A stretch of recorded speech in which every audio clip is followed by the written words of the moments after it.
So I just wanted to talk about a frustration that a lot of you might be having when it comes to being creative on social media platforms like Instagram and YouTube.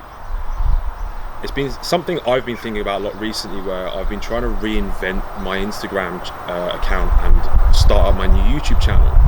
Now, I'm trying to do something that I think is a niche in terms of tracking my journey from being a relatively good entrepreneur to an internationally recognized entrepreneur. And when you go against the grain like that, in terms of you're not just producing content for likes, like when I used to have my fitness Instagram account, it was a lot of topless pictures, a lot of just selfies, and I got a huge amount of engagement, of which none of which not monetized. And secondly, it wasn't what I wanted my name and my brand to be perceived with.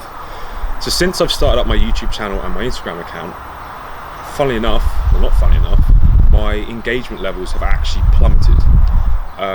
But a lot of you may be seeing this. The way social media is kind of set up now, it really encourages you to not be creative, and there's a lack of creativity in being unique and authentic.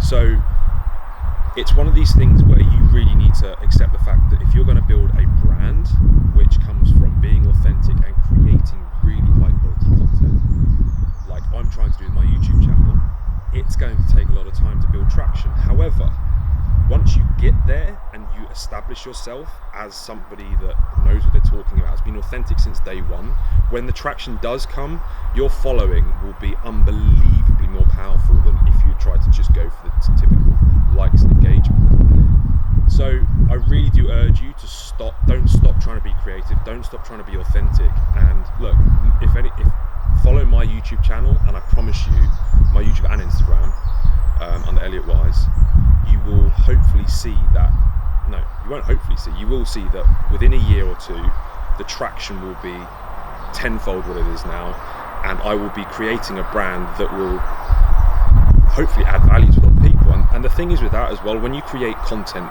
that actually adds value, people will come back to your content over time. It's like laying a seed and allowing the tree to grow. If you just post up a selfie or a high engagement post that people like, they're getting no real value from that, versus a really engaging high value video. Yeah, it may not get the initial traction, but over time people will continue to come back for that. And you're almost building your legacy, you're building your brand long term, because that content will be there. It's intellectual property. That content is against your brand forever, and that will constantly bring you customers, it will constantly bring you new engagement, it will constantly bring you shares.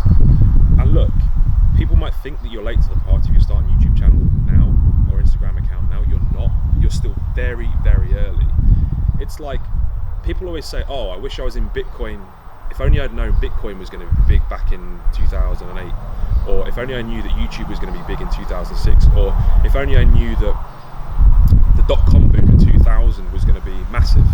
People don't realize they're in the storm until it's passed, and we're currently in the digital storm.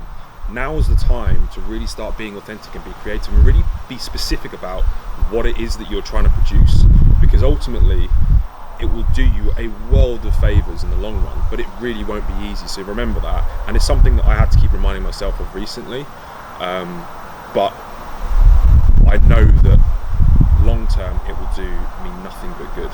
So if you have any questions about the similar topics, or you're really struggling to get engagement, you've been doing it for a long time, shoot me a message and I'll have a little look.